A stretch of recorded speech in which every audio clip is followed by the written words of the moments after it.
Hello everyone, this is Ashish Sansanwal and this is part 3 of practice question discussion. I hope अभी तक आपको थोड़ा तो comfortable हो गए होगे कि किस टाइप के क्वेश्चन किस तरीके से करने हैं, थोड़ा बहुत कंसेप्ट समझ आ गया होगा। एंड जो बचे रिमेनिंग क्वेश्चन है उसके लिए स्टार्ट कर लेते हैं आगे क्लास। ठीक है, स्टार्ट करते हैं। क्या relation are on let a equal to 1 2 3 4 5 where x and y belong to a हो जाएंगे। इसका मतलब ये है, आपकी इक्वेशन है that modulus of x square minus y square is less than 16 बताना है, such that x and y belong to a। मतलब x और y की वैल्यू 1 2 3 4 5 में से ही हो सकती है। इज गिवन बाय, चेक करके देख लो। वैसे तो इस केस में सबसे इजी मेरे अकॉर्डिंग तो ऑप्शन के थ्रू करना होगा, बट यहाँ पे एक नन ऑफ दीज ऑप्शन भी है। हो सकता है इससे बड़ा सेट भी पॉसिबल हो, तो आपको सारी केसेस ट्राई करनी पड़ेंगी। ठीक है, इनका स्क्वायर का डिफरेंस लेस देन 16 होना चाहिए। ठीक है, वो कब कब हो पाएगा, पहले तो उनको बराबर कर लो। इनका डिफरेंस इज लेस देन 16। तो अगर आपका 1,1 है तो इसमें भी लेस देन 16 आएगा। ठीक है, तो ऑब्वियसली सेम वाले जितने भी केस हैं,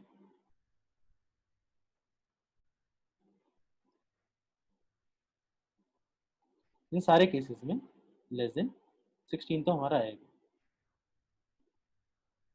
ठीक है, अच्छा उसके बाद है आपके वाले केसेस जिसमें डिफरेंस हमारा, इनमें तो सब में जीरो आ रहा था डिफरेंस। दूसरा आ जाएगा 1 2, देन 2 3 3 4 4 5, और इनका वाइस वर्सा तो ऑब्वियसली ट्रू होगा क्योंकि मॉडुलस वाला साइन है। ठीक है, इस वाले केस में भी लेस देन 16 आ रहा है। तीसरा हो जाएगा आपका 1 3 2 3 सॉरी 2 4 एंड 3 4। यहाँ पे डिफरेंस कितना आ रहा है हमारा,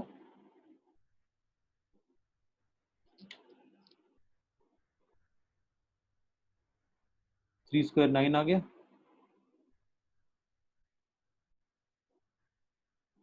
यहाँ पे डिफरेंस आ रहा है 8 आ रहा है।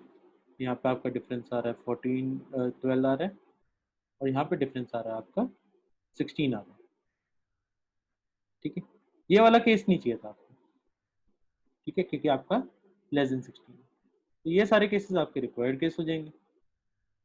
आपका ऑप्शन है relation defined is given by, obviously इनमें से कोई दिख नहीं रहा, तो आंसर आ जाएगा इसका नन ऑफ दिस। इसमें किसी का डाउट है?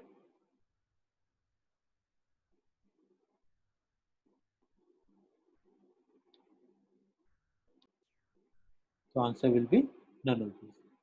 अच्छा, इस क्वेश्चन में वैसे आप स्टार्टिंग में भी देख के भी आप सॉल्व कर सकते थे कि हम अगर पूरा सेट ना बनाना चाहें, ऑप्शन के थ्रू करना चाहें, उसको भी सॉल्व करोगे तो ध्यान से देखोगे कि आप सारे से ऑप्शन सेटिस्फाई कर रहे हैं सारी वैल्यूज, कि ये सारी वैल्यूज हैं जिनको सबको ट्राई करोगे तो आपको सब में लेस देन 16 आ रहा है। तो हमारा नन ऑफ दिस आंसर क्यों आया है, वो इसलिए आया क्योंकि ये वैल्यूज भी हैं जो हमारा रिलेशन का पार्ट होनी चाहिए थी, बट इस ऑप्शन में नहीं है हमारे। तो आप ये वाला बनाने के बाद भी ऑप्शन चेक कर सकते थे कि इनमें से सारे ऑप्शन में हमारा ये सारा गिवन नहीं है, तो हमारा answer will B D option and ABC गलत हो जाएगा क्योंकि ये सारे भी आपके रिलेशन का पार्ट होने चाहिए। आई होप क्लियर होगा। सर नेक्स्ट क्वेश्चन इज, क्या गिवन है, टू सेट्स हैं ए और बी एंड दोनों के अंदर कितने एलिमेंट्स कॉमन है, 43 elements in common in the number of elements common to each of the sets a and b and b into a. ठीक है, आपको गिवन है सेट ए के अंदर 43 एलिमेंट्स हैं, सेट बी के अंदर भी 43 ऐसे एलिमेंट्स हैं जो दोनों में कॉमन है। ठीक है, उन एलिमेंट्स कैसे मान लेते हैं, element 1 element 2 element 3 till element 43। Similarly यहाँ पे भी एलिमेंट 1 एलिमेंट 2 टिल एलिमेंट 43 है जो कॉमन है। ये 1 है, किस किस के साथ कॉम्बिनेशन बना सकता है, ये इसके साथ बना सकता है, इसके साथ बना सकता है, इसके साथ बना सकता है टिल 43rd एलिमेंट। मतलब ये कितने कॉम्बिनेशन बना सकता है, 43 बना सकता है। सिमिलरली ये भी 43 बना पाएगा, ये भी 43 बना पाएगा, एंड सो ऑन 43।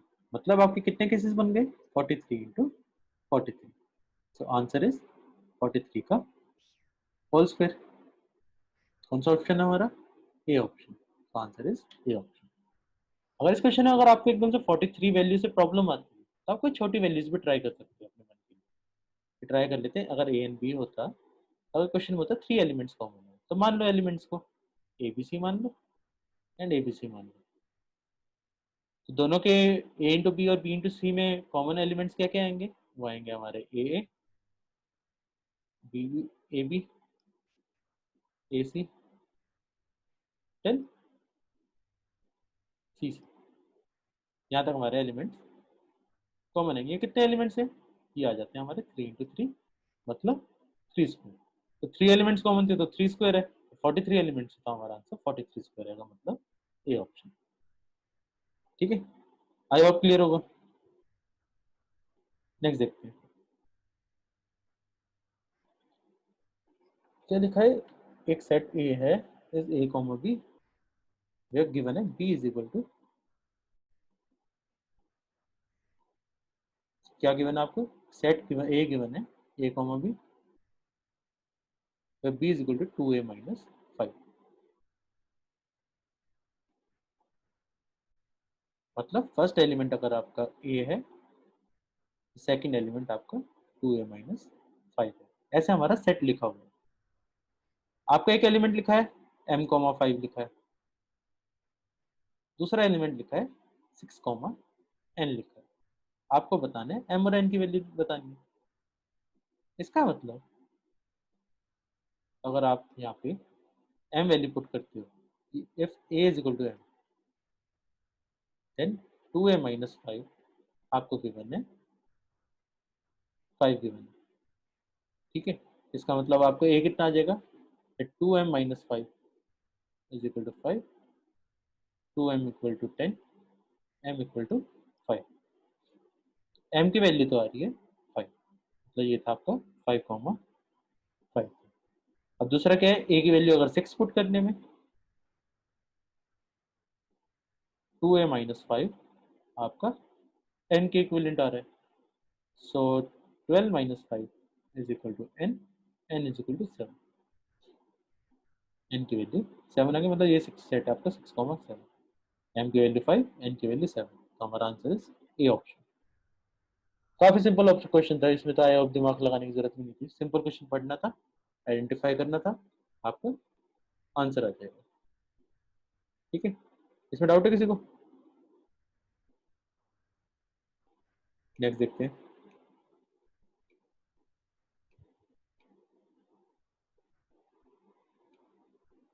अच्छा, अब यहाँ पे क्या है, let R be a relation in N defined bye,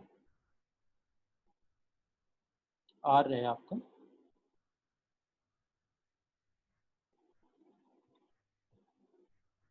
1 plus x और 1 plus x square, such that x is less than equal to 5। अच्छा, इस क्वेश्चन में एक मिसप्रिंटेड है, ये वाला पार्ट में, ये वाला पार्ट 25 है, 26 की जगह 25 क्वेश्चन। आपको बताना है which of the following is false बताना। सबसे पहले ट्राई कर लेते हैं, हमारा सेट क्या बन रहा है कि x की value less than equal to 5 है and x belong to natural number. ठीक है, तो हमारा सेट बनेगा, अगर x की वैल्यू 1 है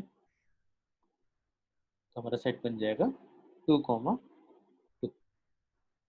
x की वैल्यू 2 पे हमारा सेट बनेगा 3 कॉमा 5। x की वैल्यू 3 पे आपका सेट बनेगा 4 कॉमा 10। x की वैल्यू 4 पे आपका सेट बनेगा 5 कॉमा 17। नेक्स्ट की वैल्यू 5 पे आपका सेट बनेगा 6 कॉमा 26 बनेगा। जो इन सेट्स के अंदर जो पहली वाली वैल्यूज होती है, इनको हम क्या बोलते हैं? All these are domain.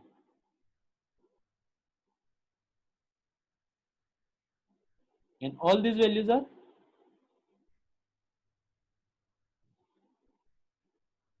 range.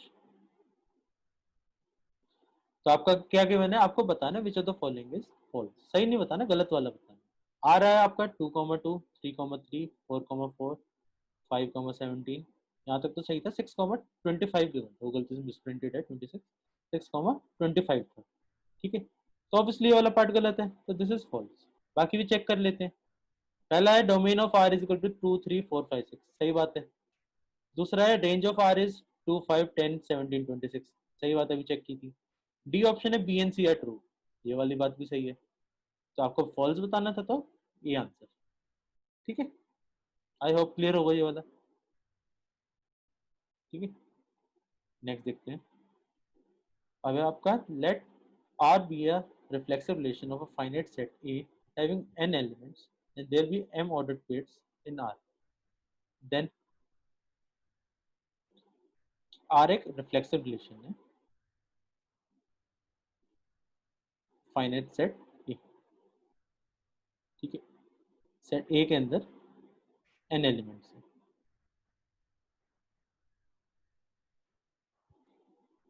अच्छा, R रिलेशन के अंदर R आपका एक रिफ्लेक्सिव रिलेशन है। इसके अंदर एलिमेंट्स कितने होने चाहिए रिफ्लेक्सिव रिलेशन के अंदर? अगर यहाँ पे आपके n एलिमेंट्स, अगर 2 एलिमेंट्स होते, तो 2 एलिमेंट्स के लिए आपके यहाँ पे आपका मतलब 1,1, 2,2 टाइप आपका मिनिमम होना चाहिए था। तो आप बोलते हैं यहाँ पे कि आपकी ये रिलेशन रिफ्लेक्सिव होगी। तो यू कैन से यहाँ पे एलिमेंट्स आएंगे, नंबर ऑफ एलिमेंट्स, वो आपके greater than equal to n आने चाहिए। कि यहाँ पे जो रिफ्लेक्सिव रिलेशन बनेगी उसके अंदर एलिमेंट्स कितने आने चाहिए, n से बड़े आने चाहिए। कि यहाँ पे आपकी ये रिफ्लेक्सिव भी है, ये भी आपकी रिफ्लेक्सिव होगी।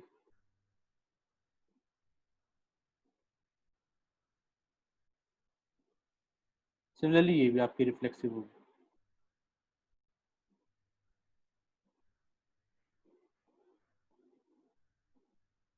ठीक है।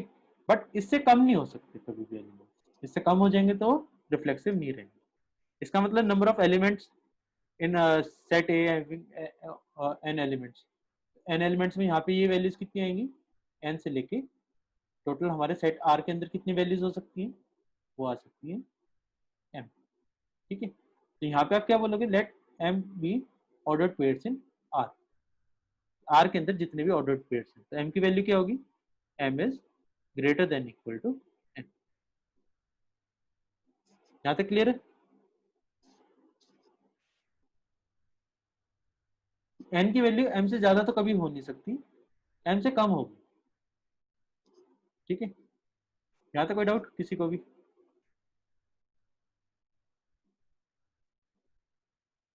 ठीक है, नेक्स्ट देखते हैं।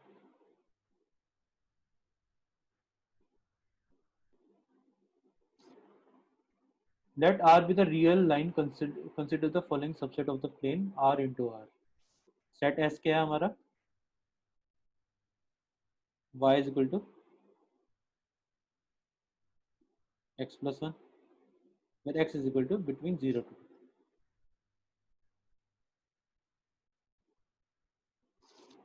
तो इसका मतलब y की वैल्यू आ जाएगी, y आ जाएगा आपको बिटवीन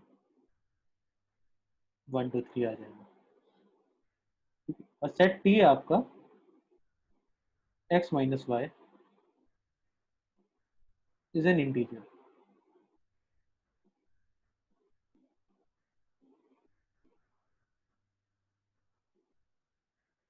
ठीक है। अच्छा, ये तो जब भी पॉसिबल हो सकता है कि अगर आपका x डेसिमल हो कि 1.3 हो और y आपका 2.3 हो, जब भी पॉसिबल है। ऐसा जरूरी नहीं है कि x और y आपका इंटीजर्स होने चाहिए इसके, ठीक है। आपको बताना which of the following is true. Equivalence and all के बारे में क्वेश्चन है, इन रिलेशन के बीच में देख लेते हैं, ठीक है। आपका है x comma y is equal to x plus 1। अच्छा, ये वाले s के अंदर आप कभी ऐसे रिलेशन लिख सकते हो, आपकी रिलेशन x कॉमा y बनती है, this is x comma x plus 1। क्या हम कभी ऐसे लिख सकते हैं कि ये दोनों चीज बराबर हो, a कॉमा a टाइप? ऐसा तो पॉसिबल कभी हो ही नहीं पाएगा, कोई भी आप वैल्यू कर लो, ऐसा पॉसिबल हो ही नहीं सकता कि x is equal to x plus one, हो ही नहीं सकता। You can say this relation is not reflexive, कि जो हमारा एस सेट बना है ये रिफ्लेक्सिव तो गारंटीड नहीं है। रिफ्लेक्सिव गारंटीड नहीं है तो हमें आगे चेक करने की जरूरत ही नहीं है, इक्विवेलेंस तो गारंटीड नहीं होगा। So S is not equivalence. ठीक है, अब टी को देख लेते हैं। आपका x minus y is an integer. सबसे पहले रिफ्लेक्सिव चेक करते हैं। रिफ्लेक्सिव के लिए क्या होना चाहिए कि अगर हमारा सेट ए कॉमा ए बना है तो ए माइनस ए इंटीजर आना चाहिए, इक्वल टू जीरो होता है, और जीरो आपका इंटीजर होता है। इसका मतलब इक्वल वाले तो सारे केसेस हमारे कंसिडर होंगे यहाँ। इसका मतलब ये रिलेशन रिफ्लेक्सिव तो आपका गारंटीड होगा। ठीक है, अगला हम देख लेते हैं, सिमेट्रिक देख लेते हैं। सिमेट्रिक के लिए क्या है कि अगर a माइनस बी इंटीजर है तो b माइनस ए भी इंटीजर होना चाहिए। ऑब्वियसली होना चाहिए ना, बस नेगेटिव साइन लग जाएगा, b माइनस ए में क्या फर्क पड़ेगा कि अगर ये प्लस ए आ रहा है आंसर तो ये वाला आंसर माइनस ए हो जाएगा, बट आपका इंटीजर तो रहेगा। इसका मतलब दिस इज सिमेट्रिक ऑल्सो। ठीक है, नेक्स्ट देखते हैं, ट्रांजिटिव देखते हैं। ट्रांजिटिव के लिए क्या करेंगे कि आपका a माइनस बी इंटीजर है,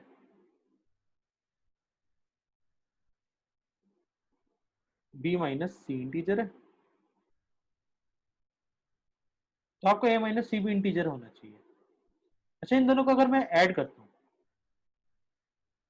इन दोनों इक्वेशन को तो ऐड करके ये क्या आ जाएगा, a माइनस सी आएगा, और वो आ जाएगा इंटीजर प्लस इंटीजर।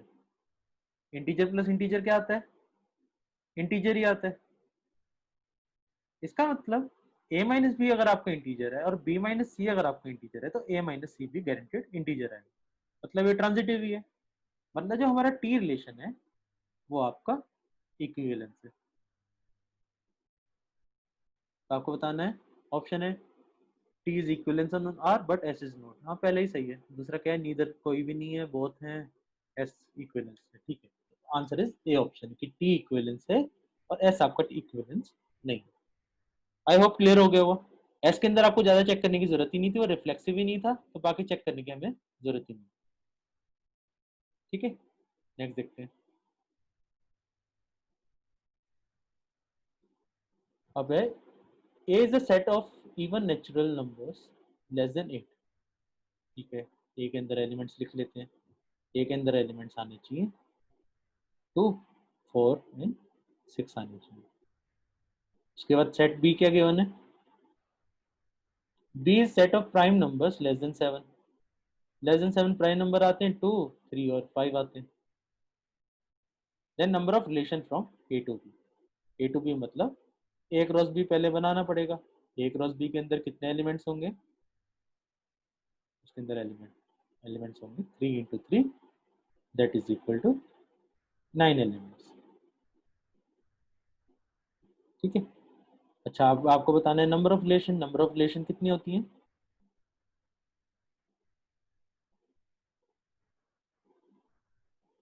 वो आती है 2 raised power number of elements. क्योंकि नंबर ऑफ रिलेशन तो आपके सारे सबसेट्स होते हैं, that is 2 raised power 9। So our answer is A option. Clear है?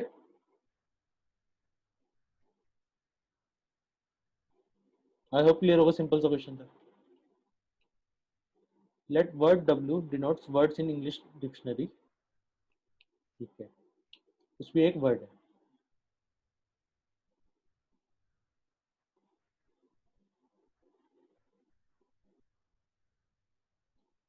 Define by relation bye R is equal to such that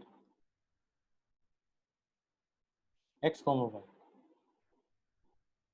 where W into W the word x and y have at least one letter in common।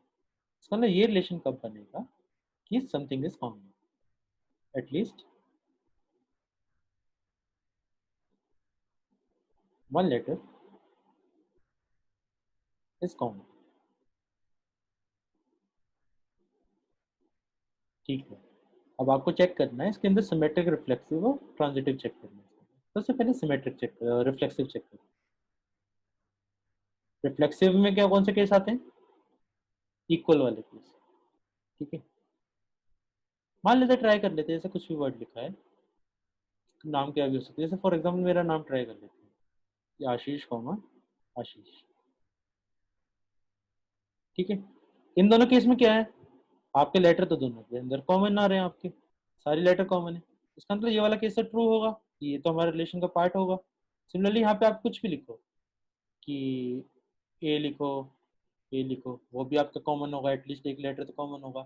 B, A D लिखो, bad bad ऐसे लिख दो, इसमें भी आप क्या common आ रहे हैं, तीनों लेटर कॉमन आ रहे हैं, इसका अंदर रिफ्लेक्सिव तो आपका गारंटीड होगा। ऐसा कोई केस मिल ही नहीं सकता जिसके अंदर आप दो वैल्यूज लिखोगे और उनके बीच में दोनों सेम चीज लिखोगे, उसके बीच में कुछ कॉमन ना आए। ठीक है, दूसरा है सिमेट्रिक वाला केस है। सिमेट्रिक कैसे चेक करेंगे, वो बोलना चाहते हैं कि अगर आपको एक वर्ड है ए और बी, उसके अंदर कुछ कॉमन है, तो बी कॉमा ए के अंदर भी कुछ कॉमन होना चाहिए। इस वाले केस में तो आई होप ज्यादा दिमाग लगाने की जरूरत ही नहीं है, कि अगर फॉर एग्जांपल दो वर्ड हैं, कैट और डो, कैट और बैट है, जैसे फॉर एग्जांपल इनके अंदर क्या क्या कॉमन वर्ड आ रहे हैं, एटी और एटी कॉमन आ रहे हैं, तो ऑब्वियसली बैट और कैट के अंदर भी आपके एटलीस्ट एक एक वर्ड तो कॉमन आएंगे। इसका मतलब ये रिलेशन भी सिमेट्रिक होगा, इसमें भी ज्यादा दिमाग लगाने की जरूरत नहीं है। नेक्स्ट देखते हैं, अब ट्रांजिटिव को चेक कर लेते हैं। ठीक है, ट्रांजिटिव के वाले बारे में क्या कंडीशन है, कि ए और बी के अंदर कुछ कॉमन है, तो वो, एंड बी और सी के अंदर कॉमन है, तो आपका ए और सी के अंदर भी कॉमन होना चाहिए। ठीक है, तो देखते हैं, मतलब कुछ केस पॉसिबल होगा ऐसा जिसके अंदर ऐसा हो जाए। फॉर एग्जाम्पल अगर हम केस बनाते हैं, ए बी सी मान लेते हैं, राम, श्याम एंड मोहन। ठीक है, यहाँ पे क्या है आपका, इनके अंदर कुछ कॉमन आ रहा है, इनके अंदर भी कुछ कॉमन आ रहा है, इनके अंदर क्या कॉमन आ रहा है, श्याम और मोहन के अंदर यहाँ पे आ रहा है आपका ए और एम कॉमन आ रहे हैं, और यहाँ पे ए और एम कॉमन आ रहे हैं, तो आपका ये बोल रहे हैं कि आपका इन दोनों में कॉमन आना चाहिए। यहाँ पे फाइनली ए और एम हमारा कॉमन आ रहा है, बट क्या ये हमेशा ट्रू होगा? हमारा हमेशा एम क्या होता है ऐसे केसेस में, हमें गलतियां ढूंढनी है। ठीक है, तो आपका एम है गलत वाला केस ढूंढना है, क्या गलत वाला केस ढूंढ सकते हैं? ट्राई करके देख लेते हैं, सिंपल से ये वाला केस देख लेते हैं। अगर हमारा पहला है वर्ड, अगर वर्ड है हमारा पी क्यू, दूसरा वर्ड है क्यू आर, और तीसरा वर्ड है आर एस, तो यहाँ पे देखो पहले दूसरे में क्या कॉमन आ रहा है, हमारा आ रहा है क्यू कॉमन, दूसरे तीसरे में क्या कॉमन आ रहा है, हमारा आ रहा है आर कॉमन आ रहा है, बट पहले और तीसरे में कुछ कॉमन नहीं आ रहा, नो कॉमन। इसका मतलब आप गलती ढूंढ पा रहे हो, यहाँ पे गलती ढूंढ पा रहे हो, इसका मतलब ये वाला केस ट्रांजिटिव नहीं होगा, तो आंसर आएगा आपका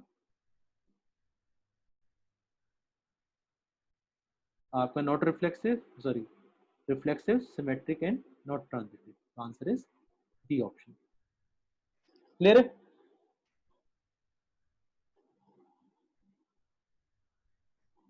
ठीक है, नेक्स्ट देखते हैं, आई होप क्लियर होगा ये वाला।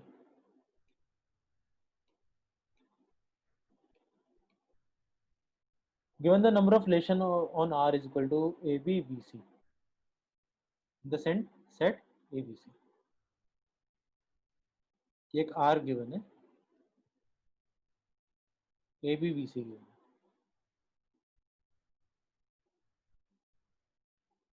और सेट आपका ABC given है,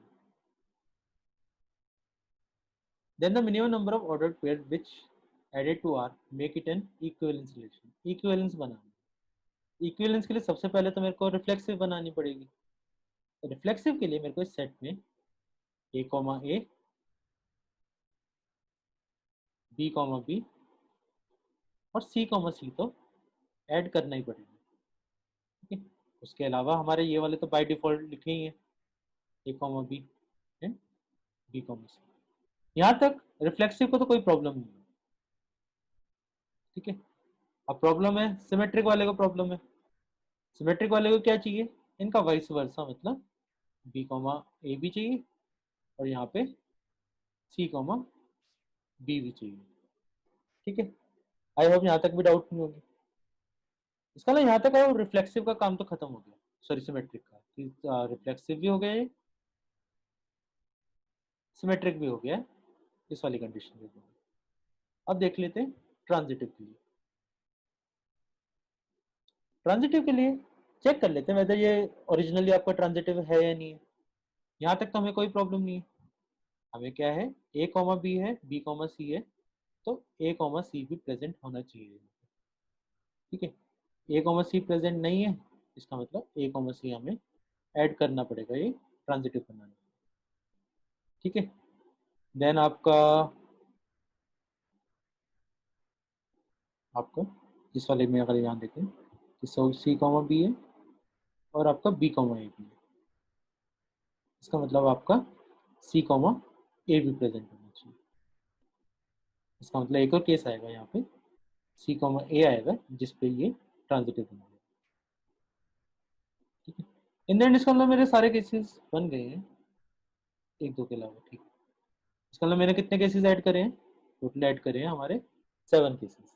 तो आंसर इज 7 केसेस। इसका मतलब मेरे को सारे ऐड करने पड़े क्योंकि टोटल तो आपके कितने बनते, 9 बनते, तो जाके आपका ट्रांजिटिव बने। ठीक है, ये इक्विवेलेंस होना है, इसका मतलब आपको सारे केसेस ऐड करने पड़े। रिफ्लेक्सिव का क्वेश्चन होता बस रिफ्लेक्सिव बनाना है, इस केस में आपका आंसर 3 होता। सिमेट्रिक बनाने के लिए आपका आंसर जस्ट सिमेट्रिक पूछा होता तो आपका आंसर ओनली 2 होता। ठीक है, एंड ट्रांजिटिव के लिए अगर जस्ट आपसे ट्रांजिटिव पूछा होता एग्जाम में कि बस ये सेट गिवन है आपको, एंड इस सेट को अगर आपको ट्रांजिटिव बनाने के लिए आपका होता आंसर 1 होता है इस केस में। ठीक है, नेक्स्ट देखें, यहाँ वाले केस में हमारा आ गया इक्विवेलेंस बनाने, तो आंसर इज 7। नेक्स्ट देखते हैं, let R be the relation over the set n into n defined by a comma b is related to c comma d such that a plus d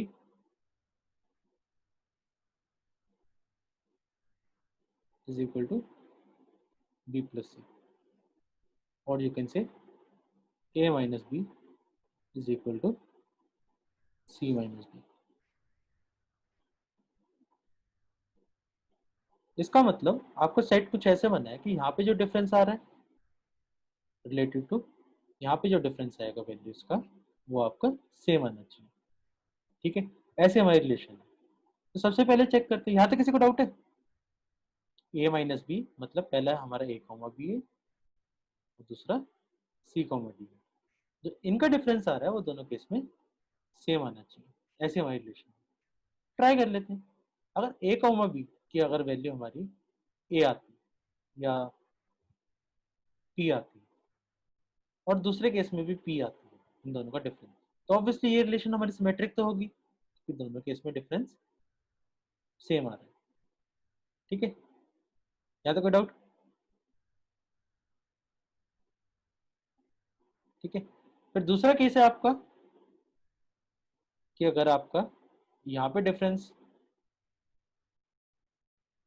कि A R B आपका ये, अगर आपके ये relation बनी year की,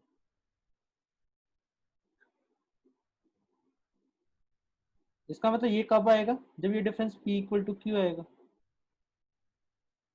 ठीक है, इसका मतलब आपका और कोई सेट बन ही नहीं सकता यहाँ पे कि p इक्वल टू क्यू वाला ही आपका सेट बनेगा, और यहाँ पे आपका फिर उल्टा क्यू पी बनाओगे तो वो भी p इक्वल टू क्यू बनेगा आपका।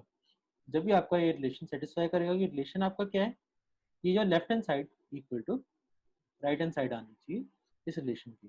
यहाँ पे इनपुट और आउटपुट दोनों बराबर आना चाहिए। इसका मतलब जो आपका फाइनल सेट बनेगा, जो हमारी रिलेशन बनेगी, वो कुछ ऐसी बनेगी कि मान लेते हैं 1,1, 2, 0,0, 2,2, 3,3 नेचुरल नंबर पे है ना, 3,3, 4,4, 5,5 एंड सो ऑन। इनका डिफरेंस कुछ भी आ सकता है। तो आपको ये क्या होगा, इक्विवेलेंस रिलेशन होगा कि आपको ये सारी वाले रिलेशन को हम क्या बोलते हैं, equivalence. So our answer will be equivalence. इस पार्ट में किसी को डाउट है? Our answer will be equivalence. कि आपको ये सिमेट्रिक भी होगा, रिफ्लेक्सिव भी होगा, ट्रांजिटिव। याद है हमने ये पढ़ा था कि अगर आपका सेट 1 to 3 है तो हमारा अगर रिलेशन बनता है, अगर आर आपका 1,1, 2,2 और 3,3 बनता है, हम उसको इक्विवेलेंस बोलते हैं। ये वाली रिलेशन भी आपकी इक्विवेलेंस है। यश n, n में मैंने 0,0 इसलिए लिया है कि आपका जो ये वाली वैल्यूज है a, b, अच्छा सॉरी, मैंने ए बी सी डी को नेचुरल नंबर्स के अकॉर्डिंग किया है। ये वाले पार्ट को आप स्किप कर सकते हो, गलती से लिख दिया कि 1,1, 2,2, 3,3, 4,4, 5,5 जो जो एंड सो ऑन, जो भी आपकी वैल्यूज आएंगी, that will be your answer. तो सेम वाला सेट बन रहा है, इसको हम क्या बोलते हैं, इक्विवेलेंस। ठीक है, आई होप क्लियर होगा ये वाला।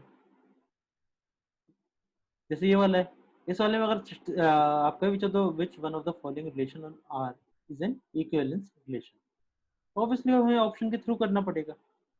पहला क्या है, मॉडुलस ऑफ ए। इस क्वेश्चन कोई शॉर्टकट नहीं होगा, ऑब्वियसली हमें ऑप्शन या तो हम फास्ट फास्ट ऑब्जर्व करके कर सकें या ना कर सकें। जैसे एकदम से देख के आपको दिख रहा होगा ये वाला है, ए लेस देन बी है, तो आप कभी ये बोल सकते ए लेस देन ए, ये तो नहीं बोल सकते आप कभी। आप ये भी नहीं बोल सकते if A less than B है then B less than A होगा, ये भी नहीं बोल सकते। तो आपको देख के ही पता चल रहा है कि ये वाला आपका गलत आंसर होगा। जो द फॉलोइंग रिलेशन बताना है, ये तो आपका गलत होगा। सिमिलरली आपको सारे ऑप्शंस देखने पड़ेंगे, एक एक करके देखते हैं। ठीक है, पहला है आपका mod a is equal to mod b. ठीक है, आपका है क्या mod A equal to mod a होगा? हाँ होगा। अगर ऐसा होगा तो इसका मतलब ये रिफ्लेक्सिव तो होगा। क्या mod A equal to mod b given है, तो क्या हम ये कह सकते हैं mod B equal to mod a होगा? हाँ हो सकता है। जैसे -1 का modulus is equal to modulus of 1 है, तो हम कह सकते हैं 1 का मॉडुलस इक्वल टू -1 है। इसका मतलब ये आपका सिमेट्रिक भी होगा। क्या ये ट्रांजिटिव होगा? तो अगर आपको गिवन है mod A equal to mod B and आपको गिवन है mod B equal to mod C, इसका मतलब मैं ये तो कह ही सकता हूँ इक्वेशन यूज करके कि that mod A will be equal to mod C. ये कंडीशन सेटिस्फाई हो रही है, दिस इज ट्रांजिटिव। तीनों सेटिस्फाई कर रही है, तो our B A option will be our answer. ठीक है, वन ऑफ द फॉलोइंग। बाकी भी देख लेते हैं। ठीक है, बाकी हैं आपके, पहले तो ये ए था, अब बी का देखते हैं। बी का है आपका a R two is two a is greater than equal to b. क्या आप लिख सकते हो a is greater than equal to a? और अगर आपको गिवन है a is greater than equal to b, तो क्या आप लिख सकते हो b is greater than equal to a होगा? ऑब्वियसली गलत है। ए इक्वल टू ए होता है, ग्रेटर देन इक्वल टू ए नहीं होता। और यहाँ से भी आप एक ही चीज कंक्लूड कर पाओगे कि ए इक्वल टू बी वाला कंक्लूड कर पाओगे। ये चीज तो आपकी हमेशा ट्रू हो ही नहीं सकती कि b greater than equal to a आ जाए। ठीक है, इसका मतलब आपको सिमेट्रिक तो गारंटीड नहीं हो सकता कि अगर आपका ऐसा लिखा है कि 7 ग्रेटर देन इक्वल टू 3 है, तो आप ये नहीं लिख सकते कि that 3 is greater than equal to 7। ये चीज गलत हो जाएगी, तो सेकंड वाला गलत है। नेक्स्ट है a divides b b divides ए।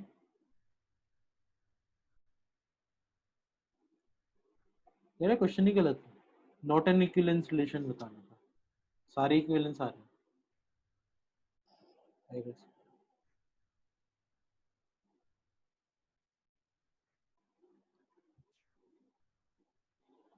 ठीक है, देन देखते हैं बी हमारा क्या आया था, इक्विवेलेंस नहीं आया था, ये हमारा इक्विवेलेंस आ रहा था, ये इक्विवेलेंस नहीं आया था।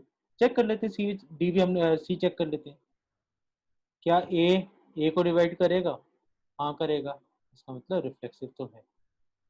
ए बी को डिवाइड करता है, तो क्या बी को ए को डिवाइड करेगा, ऑब्वियसली नहीं करना चाहिए। जैसे अगर ए डिवाइड्स बी लिखा, मतलब 2 डिवाइड्स 6, तो हम ये तो नहीं कह सकते ना कि 6 डिवाइड्स 2, तो ये गलत हो जाएगा। इसका मतलब ये गलत हो गया, तो ये सिमेट्रिक नहीं है, सिमेट्रिक नहीं है तो ये आपका इक्विवेलेंस भी नहीं है। और फोर्थ वाला तो काफी इजी था, कि आप यही नहीं कह सकते that a is less than a, तो ये आपका रिफ्लेक्सिव भी नहीं होगा, रिफ्लेक्सिव भी नहीं होगा, तो ये आपका इक्विवेलेंस भी नहीं होगा। तो answer will B D option, sorry A option. Clear? चलो अब जाके हमारा कंसेप्ट कंप्लीट होता है। आई होप आपको अभी तक अच्छी लगी होंगी सारी वीडियोस। अच्छा एक काम करना, प्लीज मेरे को कमेंट्स के थ्रू या कैसे भी मेरे को ये बता दो, आपको ये सिस्टम अच्छा लगा? ये पूरी एक प्लेलिस्ट बना दी, जैसे हमने सेट्स एंड रिलेशन पूरी प्लेलिस्ट बनाई, जिसके अंदर हमने पहले कंसेप्ट कवर करे, उसके बाद प्रैक्टिस क्वेश्चन कवर करे। ऑब्वियसली प्रैक्टिस क्वेश्चन आप कई सारे कर सकते हो, इस वीडियोज में मैं अराउंड मैंने 30 क्वेश्चन करे, 30 क्वेश्चन की जगह मैं 100 क्वेश्चन भी कर सकता था, कोई लिमिट नहीं है क्वेश्चन करने की। बट आई होप इतने क्वेश्चन के थ्रू आपको ये तो समझ आ गए होंगे क्वेश्चन कैसे करने होते हैं, डिफरेंट टाइप के कैसे क्वेश्चन आ सकते हैं। ठीक है, अगर आपको अच्छा लगे तो please let me know. Okay, bye.